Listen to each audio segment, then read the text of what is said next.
ठीक है, आज हम कर रहे हैं पहले एनसीईआरटी वाली इंडियन पॉलिटी स्टार्ट। ठीक है,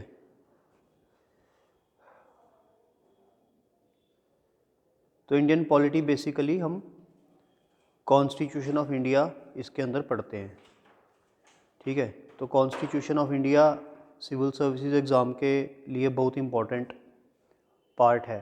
ठीक है, और कंपैरेटिवली इजी भी है, मतलब बाकी सब्जेक्ट्स जो हैं जैसे हिस्ट्री हो गई, एंशियंट मेडिवल हिस्ट्री हो गई, उन सब से ये थोड़ा सा इजी है। ठीक है, कुछ चैप्टर्स इसके काफ़ी इजी हैं, कुछ चैप्टर्स इसके काफ़ी टफ भी हैं। जैसे अमेंडमेंट वाला चैप्टर टफ है, कमेटीज़ वाला चैप्टर थोड़ा टफ माना जाता है। बाकी जो फंडामेंटल राइट्स वाला चैप्टर भी थोड़ा सा टफ समझते हैं बच्चे। बाकी जो कुछ इजी टॉपिक्स हैं वो preamble, making of the constitution, ठीक है, डायरेक्टिव प्रिंसिपल्स, फंडामेंटल ड्यूटीज़, इस तरह के चैप्टर्स जो हैं वो प्रेसिडेंट, ये सारे थोड़े इजी माने जाते हैं। तो आधी पॉलिटी आप कह सकते हो इजी है, आधी जो है थोड़ी सी टफ है। ठीक है, जो क्वेश्चंस फ्रेम किए जाते हैं वो पूरी पॉलिटी में से फ्रेम किए जाते हैं। प्रीलिम्स में जो ज़्यादा इंपॉर्टेंट चैप्टर्स हैं वो है जैसे पार्लियामेंट, सबसे इंपॉर्टेंट चैप्टर है parliament.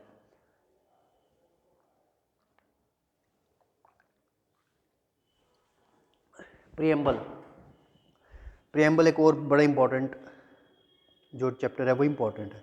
Making of the constitution, ये भी प्रीलिम्स के लिए बहुत इंपॉर्टेंट चैप्टर है। डायरेक्टिव प्रिंसिपल्स, फंडामेंटल राइट्स, ये सारे प्रीलिम्स के लिए इंपॉर्टेंट चैप्टर है। फंडामेंटल ड्यूटीज़, ठीक है, प्रेसिडेंट, गवर्नर, ये सारे प्रीलिम्स के लिए हैं।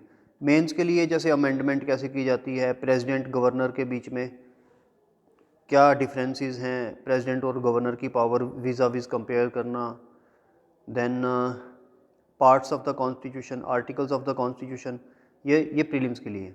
देन मेंस के लिए कमेटीज़, पंचायती राज, म्यूनसिपैलिटी, ये सारे मेंस के टॉपिक्स। मतलब आते तो ये पूरी पॉलिटी में प्रीलिम्स में भी आ सकते हैं, बट ऐसे मैं बता रहा हूँ कि मेंस के लिए थोड़े ज़्यादा इंपॉर्टेंट है वो वाले। ठीक है, तो पॉलिटी को कवर करने में ऐसे फाउंडेशन कोर्स में लगभग 1.5 महीना लगता है। ठीक है, जो हम कवर करने की कोशिश करेंगे थोड़ा हम ब्रीफ में करेंगे, ज़्यादा डिटेल में नहीं जाएंगे, ब्रीफ में करेंगे, क्योंकि ये प्री फाउंडेशन के हिसाब से हम कर रहे हैं, तो ज़्यादा डिटेल में हम कोशिश करेंगे ना जाएं। ठीक है, क्योंकि इसके बाद वाले जो फाउंडेशन में आप करोगे वो आप ज़्यादा डिटेल में करोगे।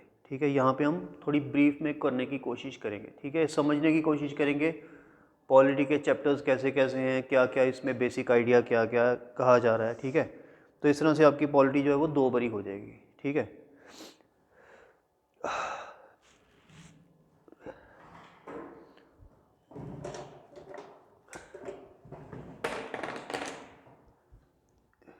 तो सबसे पहले हम स्टार्ट करेंगे fundamentals of Indian polity. Fundamentals of Indian polity, ठीक है, यानी कि हमारी जो इंडियन पॉलिटी है उसका बेसिक, उसमें क्या क्या चीज़ें हैं। ठीक है, वो हम चीज़ें सारी देखेंगे।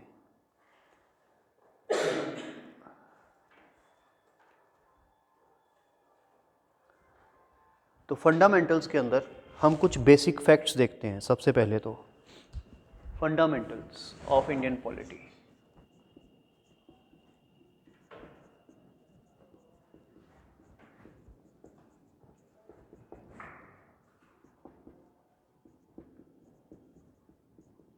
बेसिक फैक्ट्स,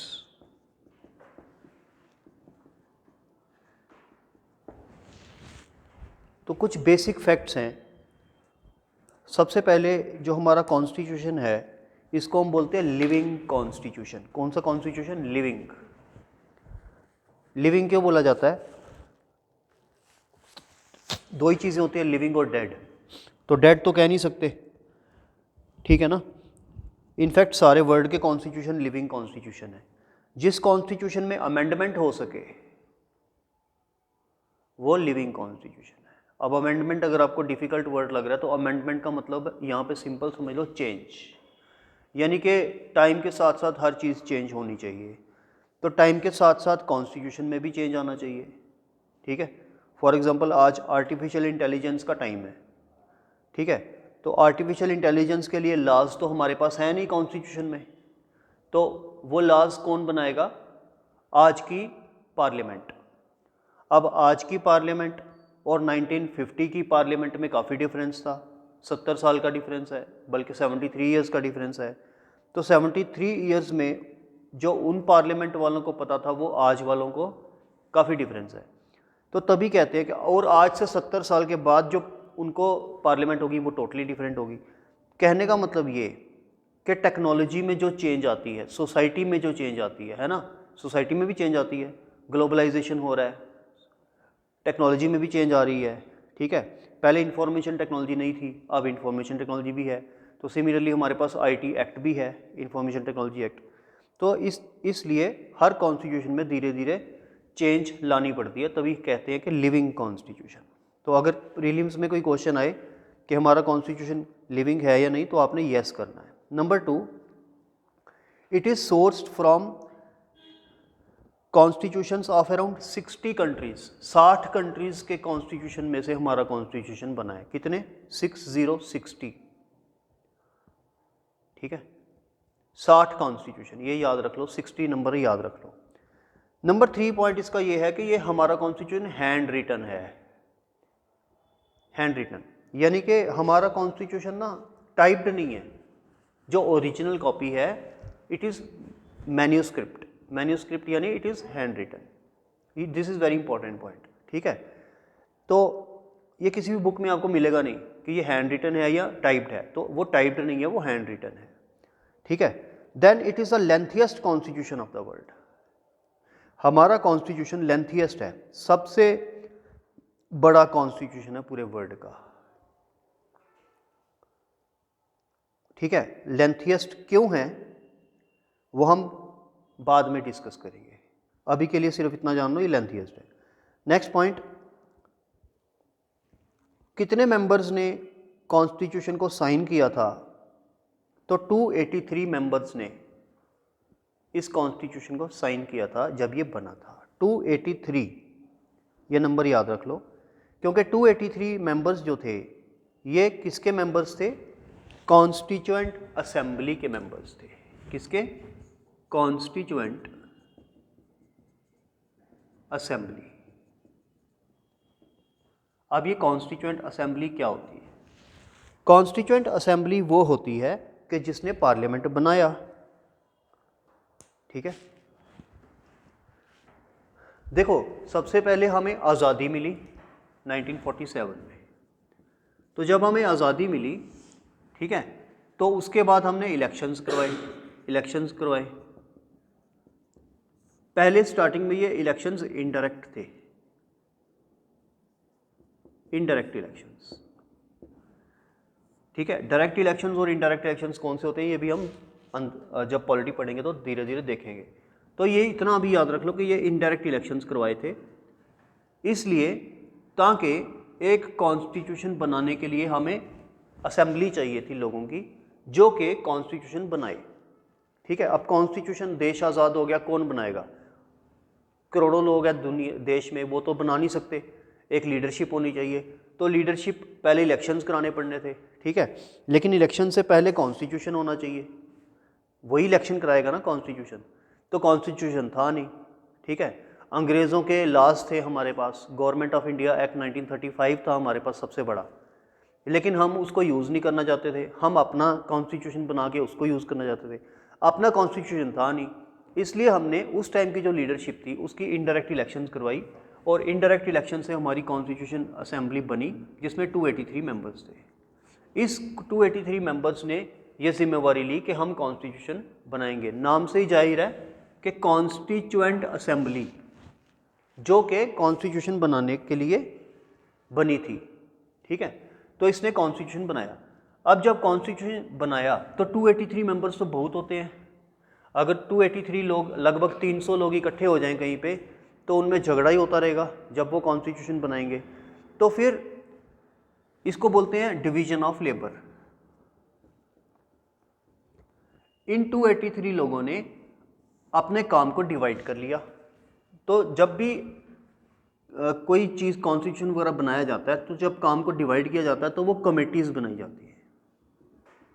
तो इस कॉन्स्टिट्यूशन असेंबली की कमेटीज़ बनाई गई, बहुत सारी कमेटी थी, ठीक है। तो हर कमेटी ने अपना अपना काम किया, जिसमें से सबसे इम्पॉर्टेंट कमेटी थी ड्राफ्टिंग कमेटी।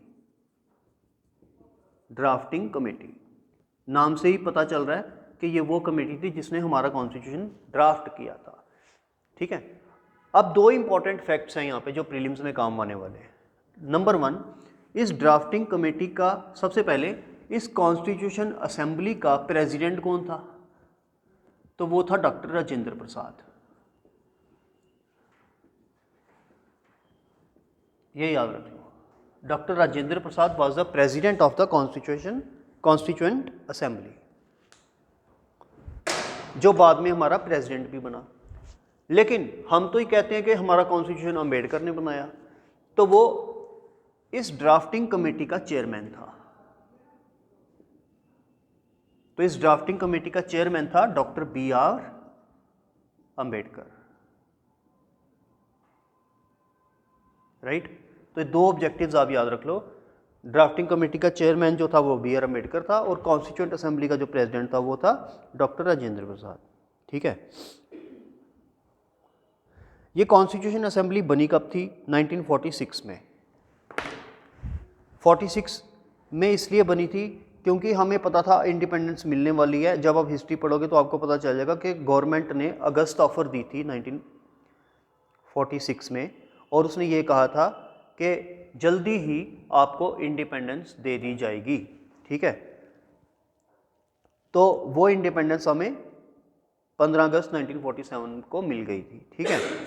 तो इसलिए हमें पता चल गया था कि अंग्रेज़ों ने गारंटी दे दी है कि इंडिपेंडेंस मिलने वाली है, ठीक है। तो इसलिए हमने अपना तैयारी स्टार्ट कर दी थी कॉन्स्टिट्यूशन बनाने की, पहले ही स्टार्ट कर दी थी। तो कॉन्स्टिट्यूशन असेंबली हमारी कब बनी थी? 1946 में, ठीक है। ड्राफ्टिंग कमेटी का जो चेयरमैन वो हमने लिखवा दिया,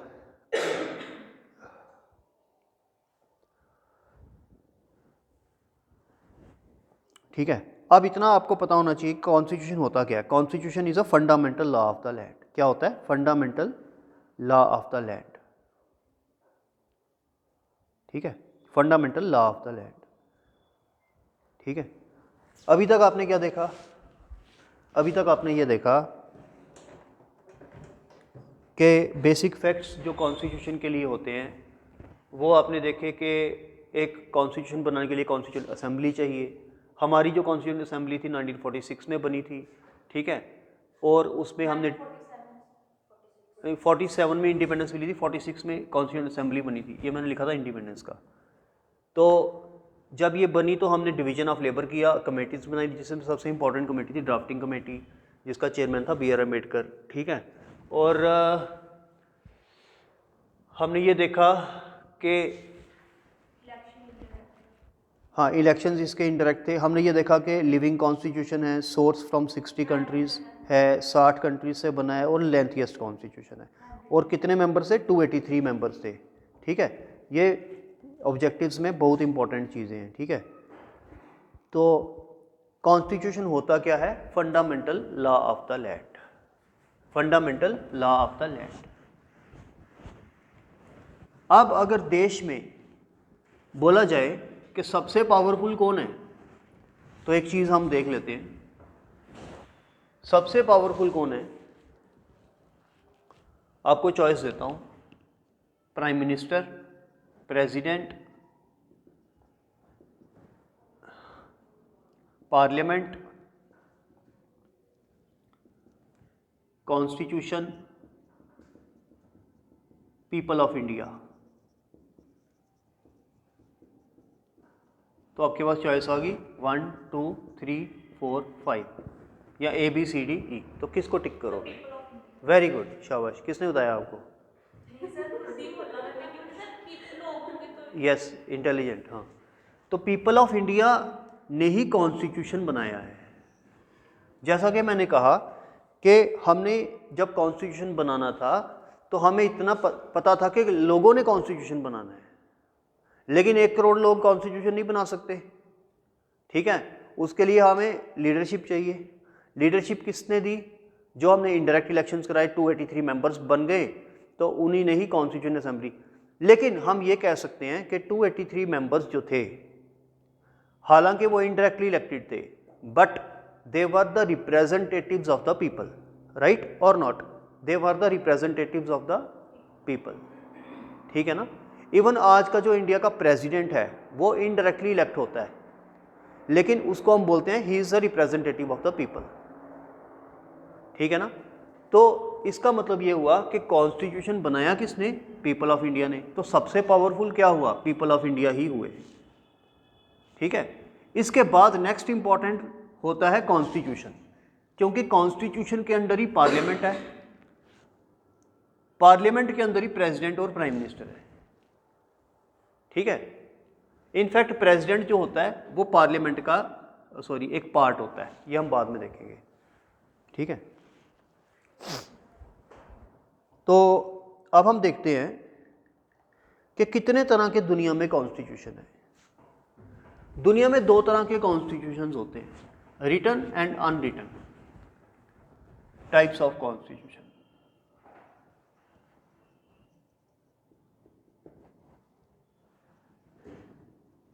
रिटन एंड अनरिटन। जो रिटन कॉन्स्टिट्यूशन है वो हम इंडिया का भी है, यूएस का भी है, ऑस्ट्रेलिया का भी है, न्यूजीलैंड का भी है, जापान का भी है, इनफैक्ट सारे वर्ल्ड का है। जो अनरिटन कॉन्स्टिट्यूशन है, किसको पता है वो कौन से कंट्री का है? सुना है कभी? अनरिटन, उसका कॉन्स्टिट्यूशन तो है बट वो रिटन नहीं है। United kingdom. तो यूके का कॉन्स्टिट्यूशन अनरिटन है। इनफैक्ट यूके का कॉन्स्टिट्यूशन सबसे पुराना भी है, ओल्डेस्ट। हालांकि हम ओल्डेस्ट लिखते नहीं है, but it is one of the oldest. 14th century से स्टार्ट हो जाता है। रूल ऑफ लॉ वगैरह डॉक्ट्राइन, आपने कभी जब आगे पॉलिटी पढ़ोगे तो आपको पता चलेगा कि डाइसी का रूल ऑफ लॉ वगैरह बड़े सारी चीज़ें आई, जिससे 14th सेंचुरी में ही यूके का कॉन्स्टिट्यूशन इवॉल्व होना स्टार्ट हो गया। तो यूके का कॉन्स्टिट्यूशन बेसिकली इवॉल्व हुआ है। हमारा कॉन्स्टिट्यूशन तो लिखा गया ना एक टाइम पीरियड में, ठीक है, लेकिन यूके का कॉन्स्टिट्यूशन हंड्रेड्स ऑफ ईयर्स में इवॉल्व हुआ है, ठीक है। इवॉल्व होना आपको पता चल जाएगा कि क्या होता है, कि इवॉल्व होना जो चीज़ खुद ब खुद डिवेलप होती है, बनती है ना, जैसे इवोल्यूशन ऑफ मैनकाइंड, है ना। अब ये अनरिटन इसलिए कहा जाता है क्योंकि इसके जो कुछ रूल्स हैं, जो इसके लॉज हैं, जो इसके प्रिंसिपल्स हैं, वो कहीं पर भी ड्राफ्टेड नहीं है, ड्राफ्टेड नहीं है। तो फिर हम बोलेंगे कि वो चलता कैसे है? तो वो चलता है कन्वेंशंस से, कन्वेंशंस। तो यूके का कॉन्स्टिट्यूशन किससे चलता है? कन्वेंशन से। ये वर्ड याद रख लो, कन्वेंशन मतलब रीति रिवाज, मतलब कन्वेंशन मतलब एक रिचुअल बन चुका है जिसको हम इग्नोर, जैसे बड़ों के पांव छूना, इंडिया में एक कन्वेंशन है, चाहे वो हिंदूज हो, मुस्लिम्स हो, सिख हो, ईसाई हो, लेकिन बाहर के देशों में नहीं है। बाहर भी क्रिश्चियन और मुस्लिम्स रहते हैं, लेकिन वहाँ पे नहीं है, इंडिया में ही है, इंडिया पाकिस्तान में। क्यों? यहाँ पे कन्वेंशन है, वहाँ पे कन्वेंशन नहीं है। वहाँ पे अगर आप किसी को पाँव छुएंगे उसको ऑड लगेगा, जापान में जाके किसी को पाँव छुएंगे उसको ऑड लगेगा, यहाँ पे नहीं छुओगे तो ऑड लगेगा। दोनों देशों की कन्वेंशंस अलग अलग है। तो यूके की जो कन्वेंशंस हैं वहाँ से उसका कॉन्स्टिट्यूशन बना है। हमारे कॉन्स्टिट्यूशन में जो चीज़ लिखी हुई है हमें उसके ऊपर अमल करना पड़ता है, लेकिन उसके कॉन्स्टिट्यूशन में कन्वेंशंस के ऊपर अमल करना पड़ता है। अब कन्वेंशंस कहीं पे लिखी नहीं होती। जैसे एक कन्वेंशन की एग्जांपल देता हूँ, यूके में सबसे इंपॉर्टेंट वहाँ की पार्लियामेंट है, सबसे इंपॉर्टेंट। इनफैक्ट यूके की पार्लियामेंट दुनिया की सबसे पावरफुल पार्लियामेंट है। इसके साथ साथ हम एक दो चीज़ें यहाँ पर एक और देखते हैं, वो ये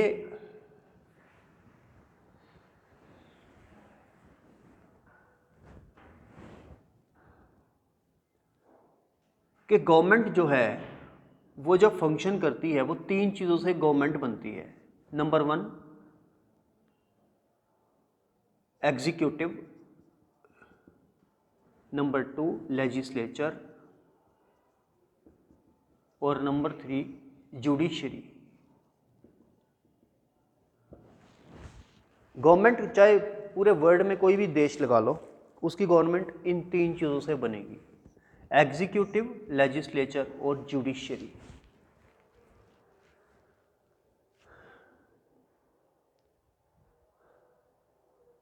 एग्जीक्यूटिव क्या होता है? एग्जीक्यूटिव वो बना है वर्ड एग्जीक्यूशन से, यानी कुछ काम करना, एग्जीक्यूट करना, कोई काम करना, एक्शन करना।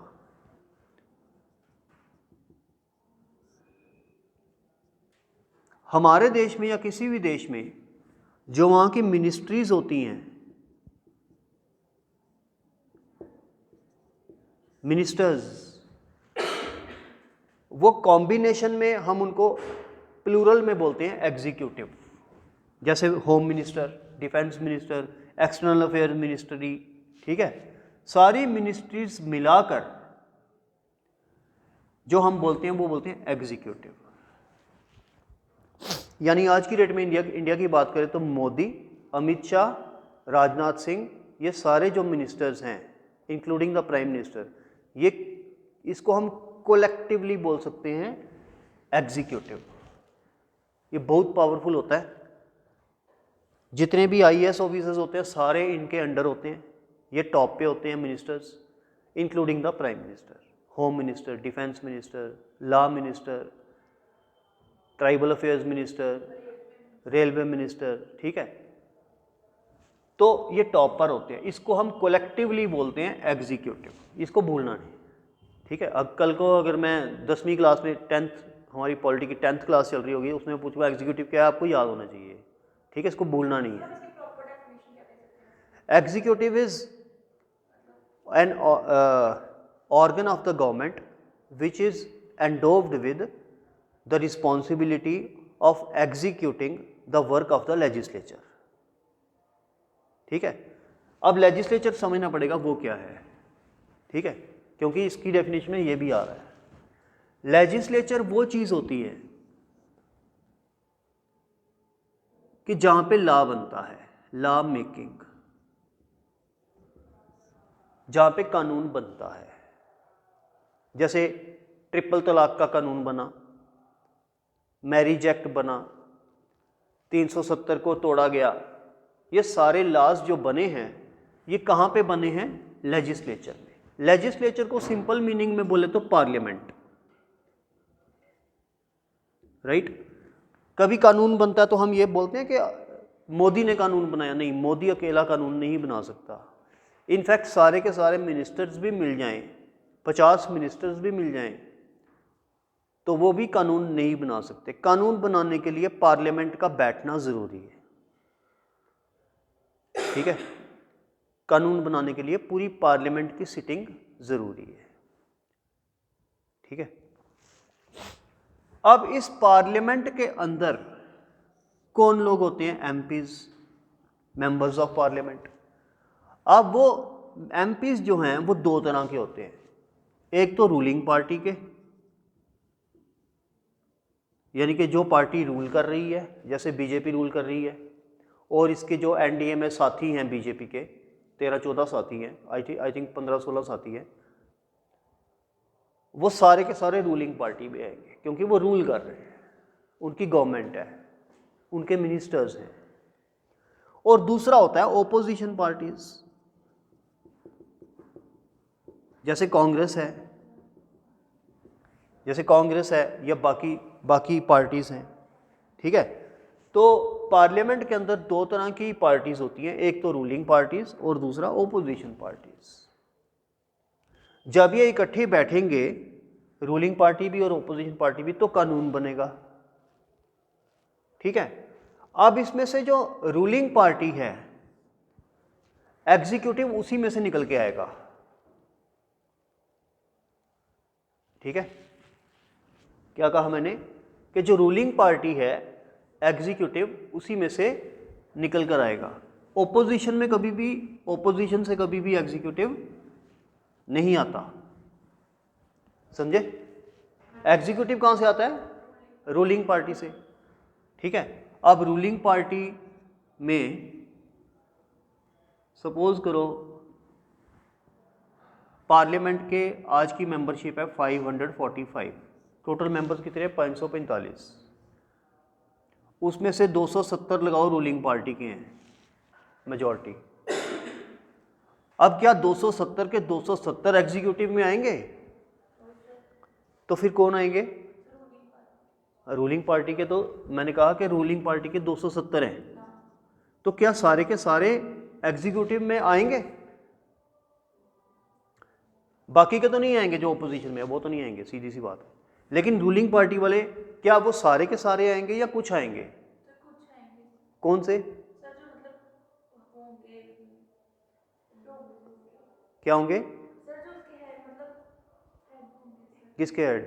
सर रूलिंग पार्टी के भी होंगे ना? नहीं, रूलिंग पार्टी के तो मैंने कहा 270 मेंबर ऑफ पार्लियामेंट है। अब जुगल किशोर शर्मा, ये भी बीजेपी का है, जम्मू का है, ये भी एमपी है, ये भी बीजेपी का, तो ये भी रूलिंग पार्टी में। क्या ये एग्जीक्यूटिव में है? ये क्वेश्चन है, सोचो, बता देता हूं। जो मिनिस्टर्स होंगे ना वो ही एग्जीक्यूटिव में आएंगे। यानी कि अब मोदी के ऊपर डिपेंड करता है कि ये 270 में से किसको मिनिस्टर बनाए। उसने जुगल किशोर शर्मा को नहीं बनाया, डॉक्टर जितेंद्र सिंह को बनाया, हैं दोनों एमपी है। वो कठुआ से एमपी है, दूसरा जो है वो जम्मू से एमपी है, जुगल किशोर। मोदी को सोचना है कि मैं मिनिस्टर इन दोनों में से किसको बनाऊं, तो जो ज़्यादा पढ़ा लिखा होगा, जो ज़्यादा कैलिबर वाला होगा, मोदी उसको बनाएगा। ठीक है, या जिसकी इमेज लोगों के प्रति, जैसे योगी की एक इमेज है ना कि ये बड़ा स्ट्रिक्ट है, योगी की, बालकनाथ की एक इमेज है, ये बहुत स्ट्रिक्ट है, अगर गलती करेंगे तो ये छोड़ेगा नहीं। अगर उसकी पढ़ा लिखा नहीं भी होगा लेकिन इमेज वैसी होगी तो उसको मिनिस्टर बनाया जाएगा, है ना? तो इमेज पे बहुत ज़्यादा चीज़ डिपेंड करती है। ठीक है ना? अब पढ़े लिखे की बात होती तो सबसे बड़ा पढ़ा लिखा अगर बंदा होता सारे 270 में से तो वो प्राइम मिनिस्टर होता, क्योंकि वो सबसे पढ़ा लिखा है। ऐसा नहीं है ना?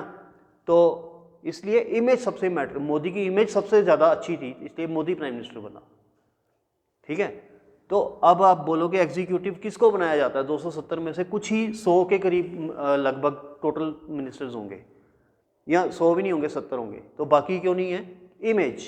कोई पूछे इंटरव्यू में भी पूछे, ये चीज़ तो प्रीलिम में पूछेगा नहीं, लेकिन आपकी अंडरस्टैंडिंग में बता रहा हूँ के लिए कि ये इमेज के ऊपर डिपेंड करता है, ना तो पढ़ाई लिखाई पे डिपेंड करता है, ये ना किसी और चीज़ पे, ये सिर्फ इमेज के ऊपर डिपेंड करता है।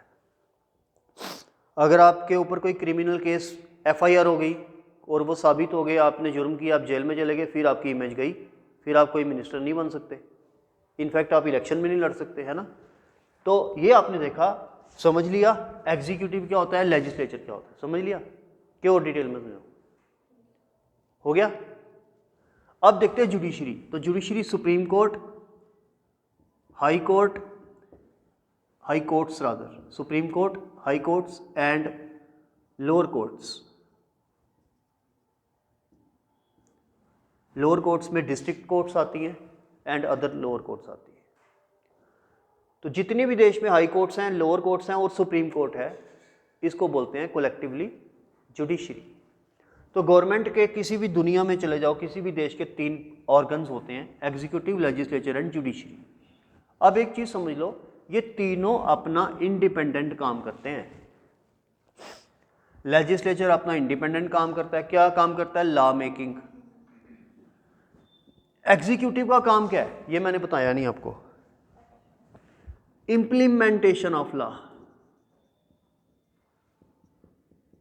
Implementation of law. मतलब लेजिस्लेचर में बिल पास होता है। Yes, legislature passes the bill, legislature passes the bill and executive implements the law।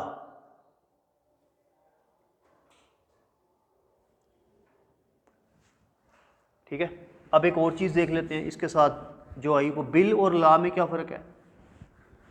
Bill और लॉ में डिफरेंस क्या है।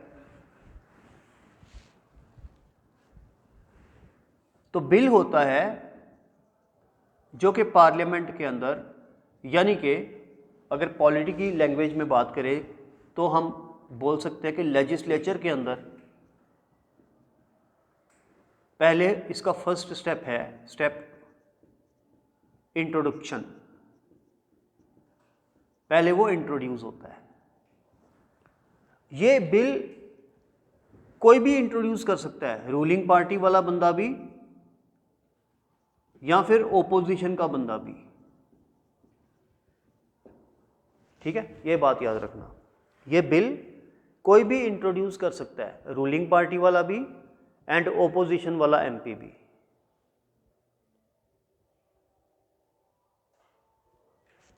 जब इंट्रोड्यूस हो गया तो उसके ऊपर फिर होती है डिस्कशन। जब डिस्कशन होती है उसके बाद उसका पैसेज होता है,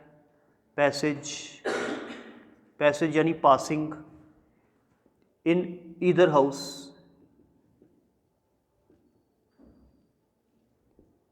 ईदर हाउस इसलिए लिखा, किसी भी हाउस में वो, यानी कि जिस हाउस में वो इंट्रोड्यूस हुआ है।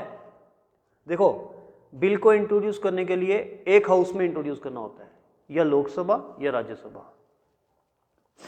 ठीक है, कुछ बिल्स होते हैं सिर्फ लोकसभा में इंट्रोड्यूस हो सकते हैं, जैसे मनी बिल्स, वो हम बाद में देखेंगे।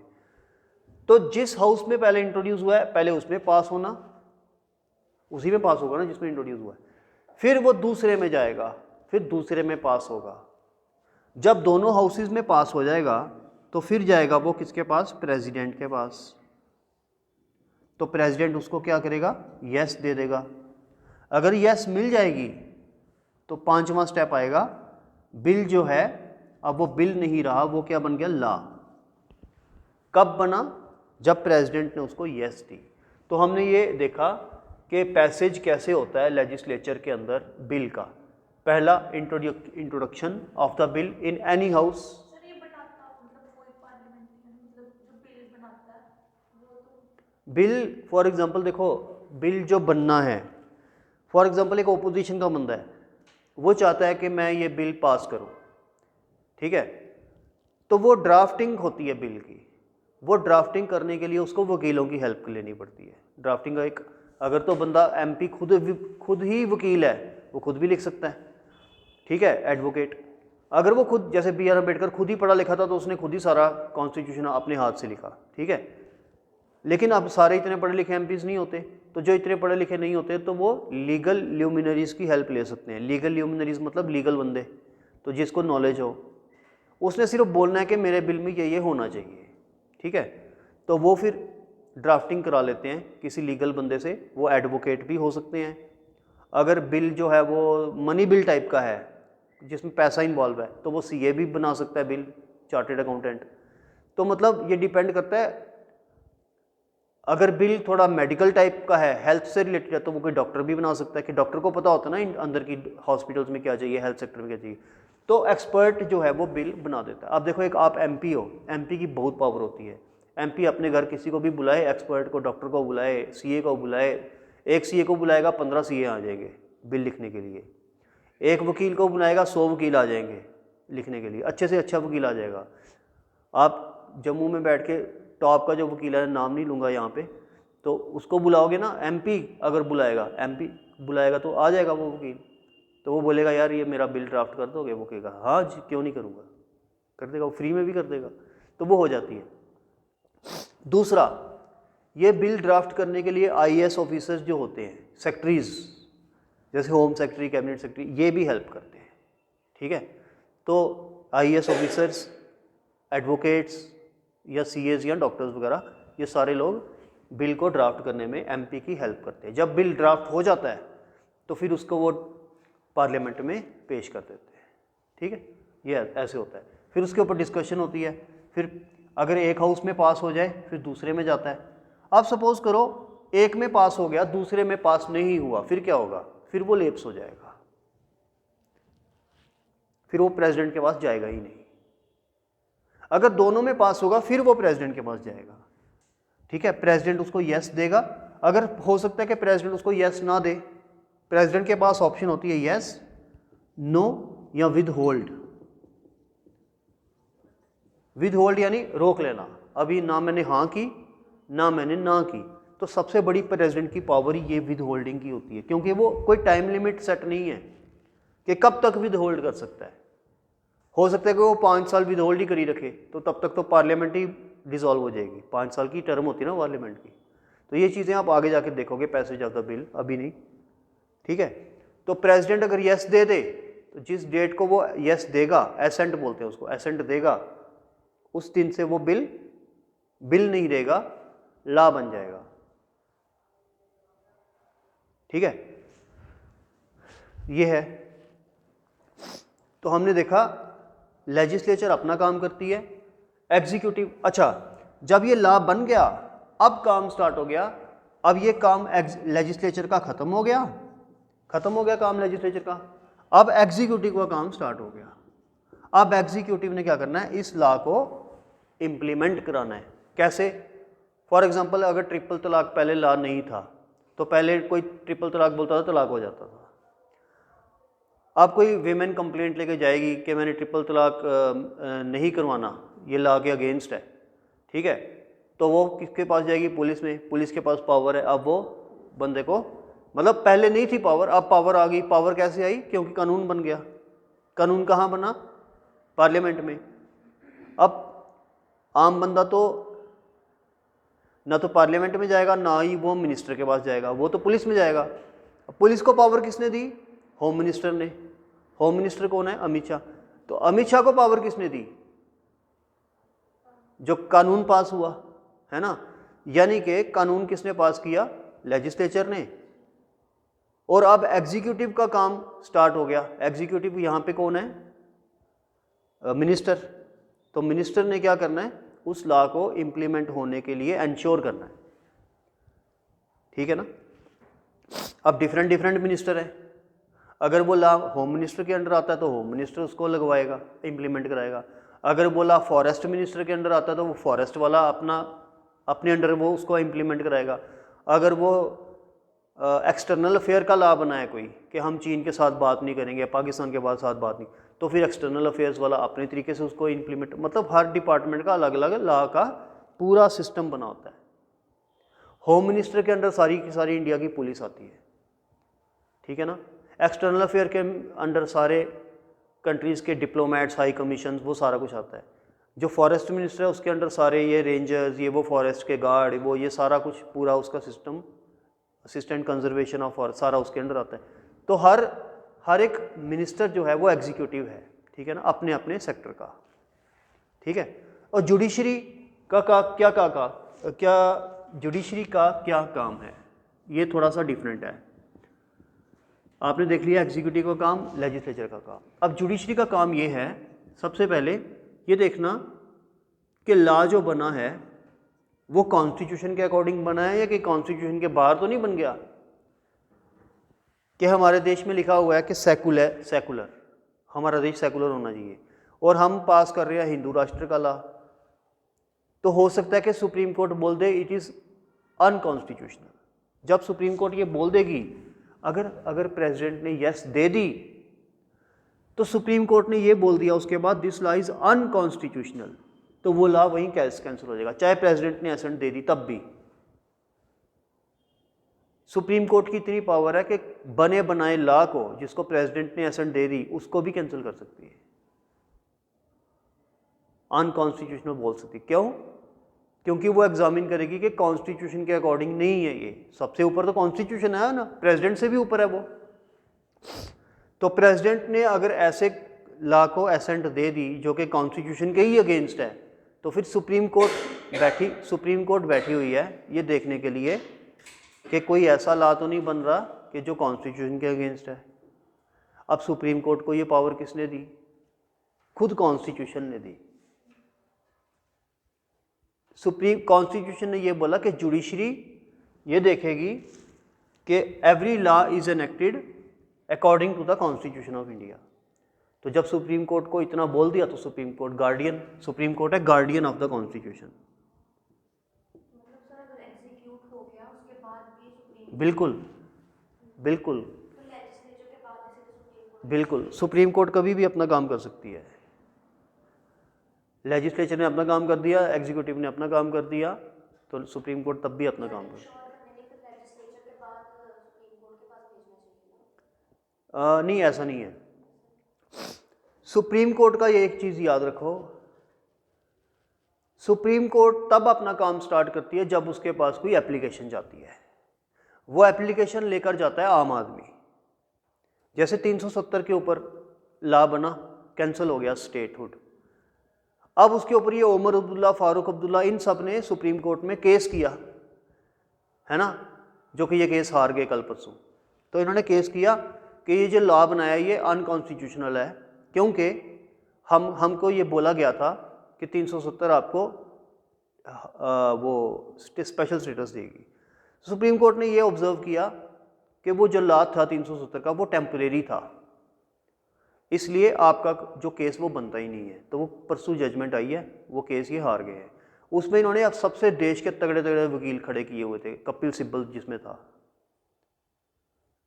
ठीक है, नेशनल कॉन्फ्रेंस ने वो वकील खड़े किए हुए थे, ठीक है, वो केस वो हार चुके हैं, ठीक है।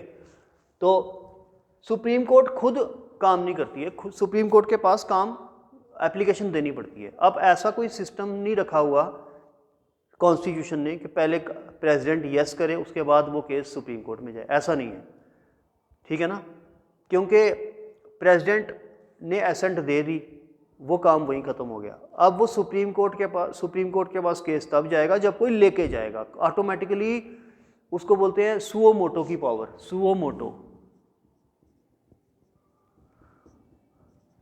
होता है कि जब सुप्रीम कोर्ट खुद ही केस उठा ले, तो हमारी वाली सुप्रीम कोर्ट को सुओ मोटो पावर नहीं है, अमेरिका वाली सुप्रीम कोर्ट को सुओ मोटो की पावर है, ठीक है, ये याद रखना। अभी मैं जानबूझ के इन टेक्निकलिटीज़ में नहीं गया क्योंकि ये आपको अभी समझ नहीं आएंगी चीज़ें, ठीक है। आगे चलते हैं। अब आपको जुडिशरी, लेजिस्लेचर, ये सारा समझ आ गया होगा, है ना, काफ़ी कुछ समझ लिया आपने। अब आगे चलते हैं। तो टाइप्स ऑफ कॉन्स्टिट्यूशन में हमने देखा, अच्छा, पूरे वर्ल्ड में सिर्फ एक ही कॉन्स्टिट्यूशन है जो कि अनरिटन है, वो है यूके का, बाकी सारे के सारे रिटन है, ठीक है।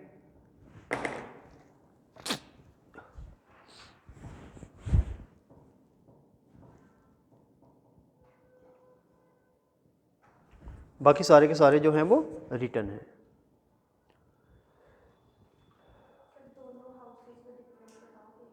क्या दोनों? वो जब हम पार्लियामेंट का चैप्टर पढ़ेंगे ना, लोकसभा राज्यसभा, तब करेंगे कि दोनों हाउसेज में क्या डिफरेंस है।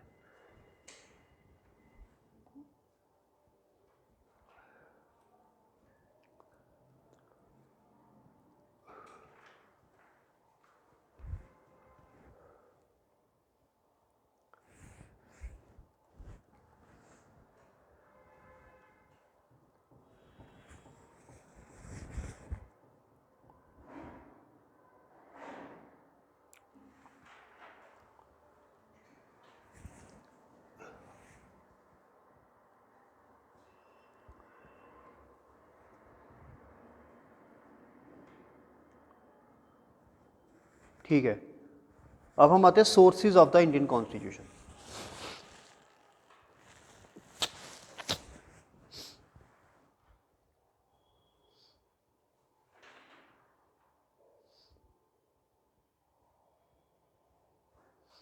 सर आपने बताया कि यूके में कोई वो नहीं है, मतलब कॉन्स्टिट्यूशन में मतलब कोई वो रूल्स लॉज प्रिंसिपल्स क्या क्या क्या? आपने बताया यूके में मतलब जो कॉन्स्टिट्यूशन यूके में हाँ वो मतलब उसमें कोई रूल्स लॉज नहीं है।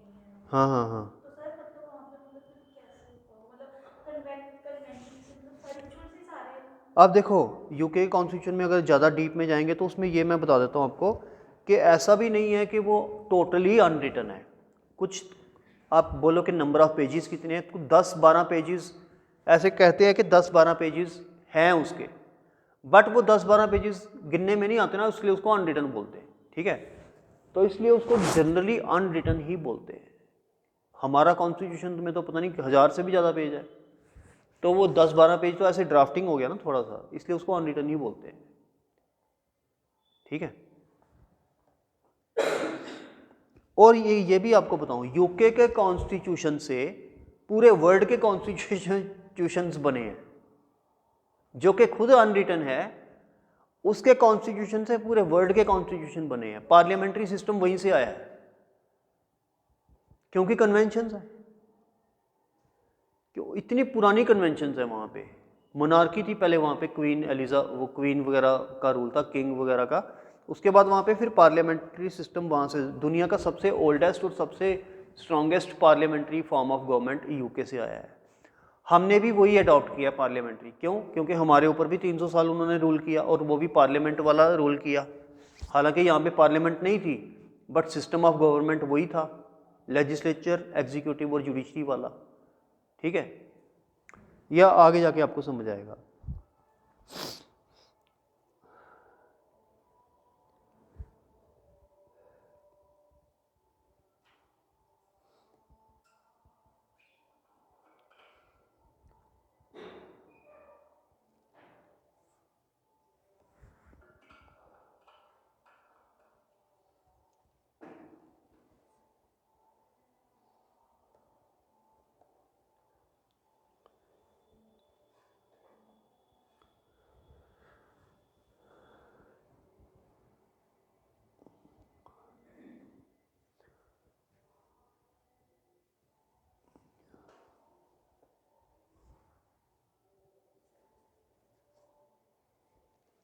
सोर्सेज से पहले हम कुछ और फैक्ट्स देख लेते हैं।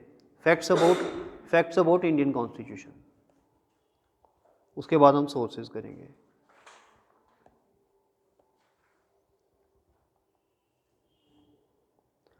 तो फैक्ट्स अबाउट इंडियन कॉन्स्टिट्यूशन, सबसे पहले हमने देखा 60 कंट्रीज़ ने हमने यहाँ से ये 60 कंट्रीज से लिया है। ठीक है, उसके बाद हम देख लेते हैं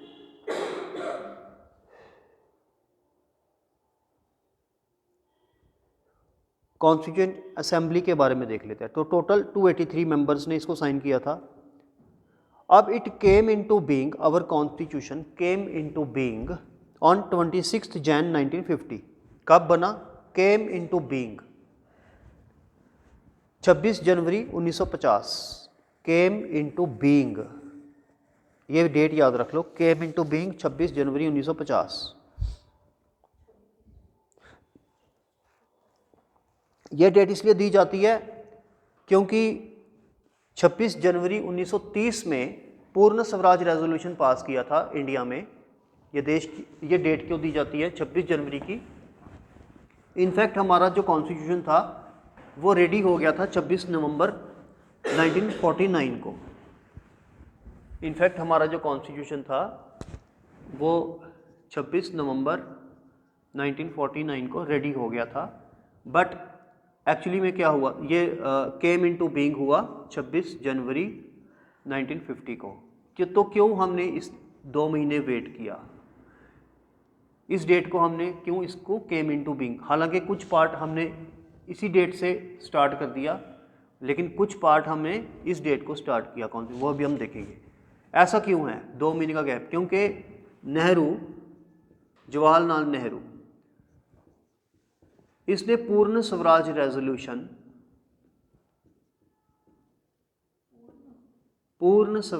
रेजोल्यूशन लिया था लाहौर में, रावी नदी के किनारे लाहौर में। कब?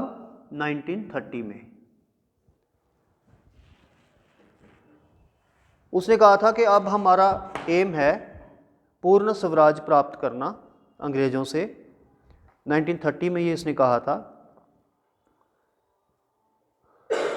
और 26 जनवरी 1930 को कहा था।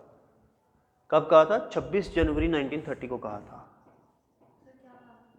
कि अब हम अंग्रेज़ों से पूर्ण स्वराज यानी कंप्लीट इंडिपेंडेंस लेकर रहेंगे। ठीक है, तो इसको कांग्रेस का रेजोल्यूशन बोला जाता है, पूर्ण स्वराज रेजोल्यूशन। ऐसा फर्स्ट टाइम इंडिया में हुआ था कि कांग्रेस पार्टी ने खुद कहा था, पहले तो कांग्रेस पार्टी नहीं कहती थी, पहले लोग कहते थे, क्रांतिकारी कहते थे, लेकिन इस बारी कांग्रेस पार्टी जो कि देश की सबसे पुरानी पार्टी थी, उसने खुद रेजोल्यूशन पास किया कि हमारा अब एम है कंप्लीट इंडिपेंडेंस, पूर्ण स्वराज, स्वराज यानी इंडिपेंडेंस। तो ये 26 जनवरी को ही शपथ ली गई थी लाहौर में, तो नेहरू ने ही ली थी। अब नेहरू ही प्राइम मिनिस्टर था, नेहरू ही प्राइम मिनिस्टर था। ठीक है, तो नेहरू ने कहा कि मैंने यार 1930 में वो शपथ ली थी, इसलिए हम ये डेट जो है वो ये फिक्स करते हैं कॉन्स्टिट्यूशन के केम इनटू बीइंग की।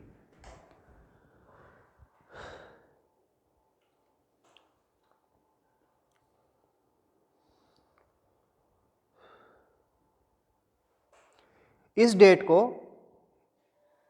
कांग्रेस पार्टी ने तिरंगा झंडा भी फहराया था फॉर द फर्स्ट टाइम। ठीक है, यस, 26 जनवरी 1930। दो चीज़ें हुई थी, एक तो कंप्लीट इंडिपेंडेंस की शपथ ली थी और it hosted the Indian national flag for the first time. हाँ बिल्कुल।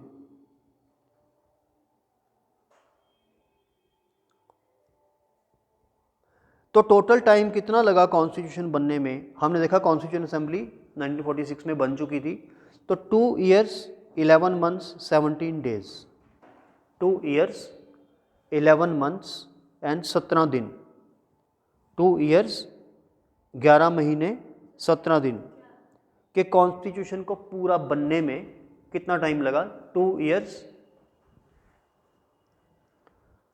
11 months एंड 17 days, तो लगभग 3 साल से 13 दिन कम, है ना। 2 years 11 months एंड 17 days।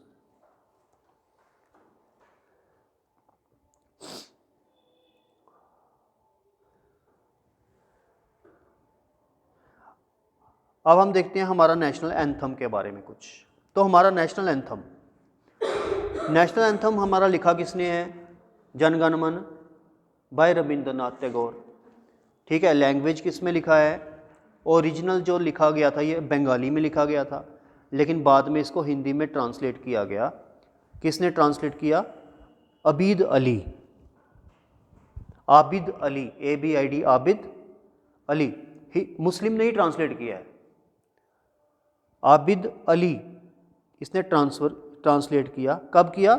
1911 में, 1911।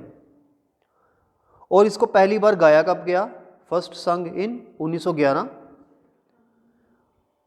पहली बारी गाया भी कब गया? 1911 at Indian National Congress session Calcutta. कब गाया गया? इंडियन नेशनल कांग्रेस का जो सेशन था, कौन सा सेशन था? कलकत्ता सेशन। तो ये याद रख लो, हमारा नेशनल एंथम कब, कहाँ सबसे पहले गाया गया था? कलकत्ते में। कब गाया गया था? 1911 में। आबिद अली, ABID, आबिद अली ने ट्रांसलेट किया था। ओरिजिनली बंगाली में लिखा हुआ था, है ना।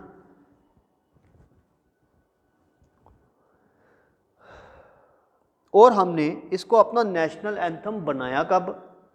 ये तो इंडिपेंडेंस के बाद ही बनाएंगे ना। तो हमने इसको अडॉप्ट किया 24 जनवरी 1950। कब? 24 जनवरी 1950। अब हम नेशनल फ्लैग की बात कर लेते हैं। तो नेशनल फ्लैग में है क्या क्या?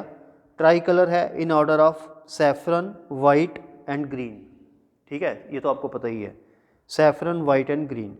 जो चक्रा है मिडल में, उसके 24 स्पोक्स हैं। कितने स्पोक्स हैं? 24 स्पोक्स हैं।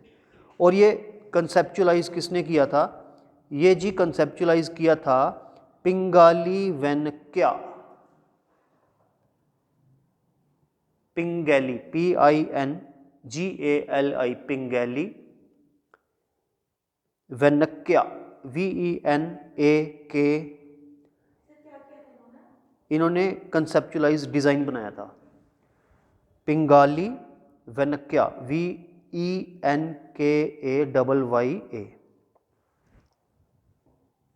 ठीक है, तो पिंगाली वेनक्या कौन था जिसने हमारा नेशनल फ्लैग बनाया था? उसके पहले वो चरखा होता था बीच में, है ना, वो हाँ अलग अलग था। अभी वो दोबारा से चेंज होने वाला है ये हमारा नेशनल फ्लैग। अभी वो RSS वाला तिरंगा वो सैफरन वाला आ जाएगा। नहीं, ऐसे मजाक कर रहा हूँ। अच्छा आगे चलते हैं। ये जो पिंगाली वेनक्या था, he was a farmer from Andhra Pradesh. ठीक है, ये आंध्र प्रदेश का एक फार्मर था। इसको हमने अडॉप्ट कब किया? 22 जुलाई 1947। इसको हमने अडॉप्ट कब किया? 22 जुलाई 1947। हमने फ्लैग को, नेशनल एंथम को कब अडॉप्ट किया था? 24 जनवरी 1950, यानी रिपब्लिक डे से 2 दिन पहले हैं। इसको फ्लैग को 22 जुलाई 1947, फ्लैग को पहले किया है, फ्लैग को पहले किया 47 में ही कर दिया है, 22 जुलाई 1947, क्योंकि तिरंगा जनरल लहराना भी था ना, आज़ादी मिलती तो लहराना क्या था। इसलिए उसको हमने पहले अडॉप्ट किया। हालांकि नेशनल एम्बलम की ज़रूरत नहीं होती इतनी ज़्यादा, सॉरी एंथम तो बाद, उसको हमने बाद में अडॉप्ट किया। 24 जनवरी 1950 में हमारा नेशनल एंथम बना।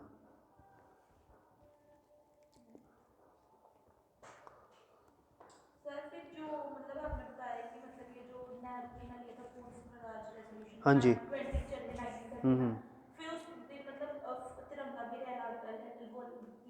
वो दूसरा तिरंगा था, चरखे वाला। हाँ वो दूसरा था।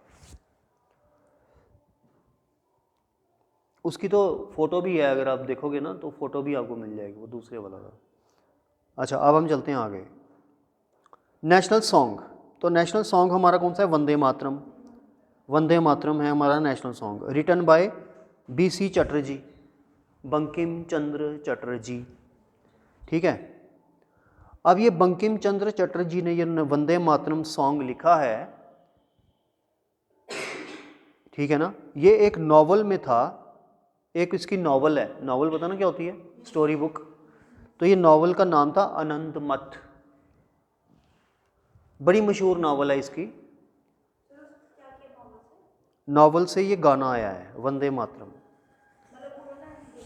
हाँ उस नॉवल के अंदर ये इसने गाना लिखा हुआ था।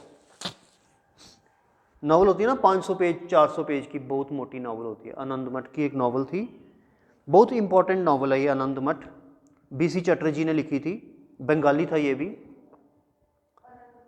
आनंद मठ। तो वहाँ से ये हमारा नेशनल सॉन्ग आया, कौन सा? वंदे मातरम। अब इसको हमने अडॉप्ट कब किया? तो इसको कॉन्स्टिट्यूएंट असेंबली ने अडॉप्ट किया कब? 24 जनवरी 1950। तो अब देखो नेशनल एंथम और नेशनल सॉन्ग एक ही दिन को अडॉप्ट हुए हैं। 24 जनवरी 1950 को नेशनल एंथम अडॉप्ट हुआ, 24 जनवरी 1950 को नेशनल सॉन्ग अडॉप्ट हुआ। ये डेट बड़ी इंपॉर्टेंट बन गई। अब आते हैं नेशनल एम्बलम पे। तो national emblem adoption of lion capital of Ashoka, lion capital of Ashoka. बोले कोई कि हमारा नेशनल एम्बलम कौन सा है? Lion capital of Ashoka. इसको हमने अडॉप्ट कब किया? इसको हमने अडॉप्ट किया रिपब्लिक डे वाले दिन, 26 जनवरी 1950। इसको पूरी 26 जनवरी को ही अडॉप्ट किया। ठीक है।